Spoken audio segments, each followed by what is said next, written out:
ईद उल अजहा की आमद में एक रोज बाकी कुर्बानी का जानवर खरीदने के बाद शहरियों ने छुरियां आटों की तेज करवाने नहीं खरीदने के लिए स्टॉल्स का रुख कर लिया। इसी पर मजीद बात करते हैं नुमाइंदा परवेज इकबाल चदर से। ईद उल अजहा की आमद है और शहरियों ने मवेशी डंगर खरीदने के बाद छुरियां तेज करवाने के लिए बाजारों और मार्केटों का रुख कर लिया। मेरे साथ शहर मौजूद मजीद इनसे बात करें। भाई, आप यहाँ पर छुरी तेज करवाने आए हैं, इस बारे आप क्या कहें?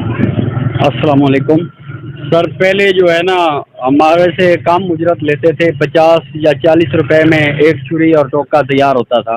अब जो है ना सूरत हाल वो तकरीबन 100 से 150 तक पहुंच गई है और जो नई छुरी है उसकी कीमत जो है 500 से 600 तक पहुंच गई है। पहले वो 100, 125, 130 तक मिलती थी।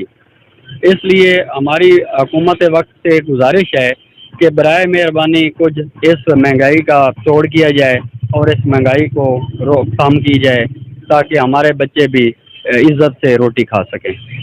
बहुत शुक्रिया जी। मेरे साथ और भी शहर मौजूद है, मजीद इनसे बात करते हैं, इस बारे ये क्या कहें? जी बिस्मिल्लाह। सबसे पहले तो हम कहते हैं कि ईद उल अजहा के मौके पर सबको तेज धार के साथ साथ महंगाई की धार भी बहुत तेज़ है और इसी मौके पर आवाम को चाहिए कि एक दूसरे के साथ ताउन करें ताकि महंगाई का भी दूसरा जोर कम हो और एक दूसरे का ताउन करें। बहुत शुक्रिया जी। मेरे साथ दुकानदार भी मौजूद है, मजीद इनसे बात करते हैं, वो इस बारे क्या कहते हैं?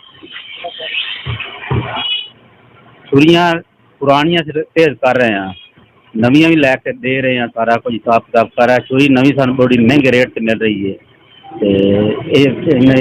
खाता पूरा कर रहे हैं। मैं हिसाब किताब ही नहीं कि बिल बिजली में से पूरा हो रहा है।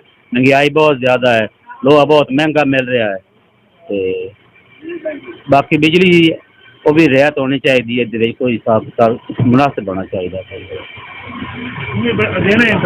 जी बिल्कुल, शहरियों और दुकानदार की भी बात आपने सुनी। उनका कहना है कि महंगाई इतनी ज़्यादा है, हम मजबूर होकर बहुत कम कीमत में रगड़ाई तो करके दे रहे हैं, लेकिन नई छुरी टोके शहरियों की कुव्वत बर्दाश्त से बाहर है। हम हुकूमत से मुतालबा करते हैं कि महंगाई को कंट्रोल किया जाए और रेट को कम किया जाए। जी।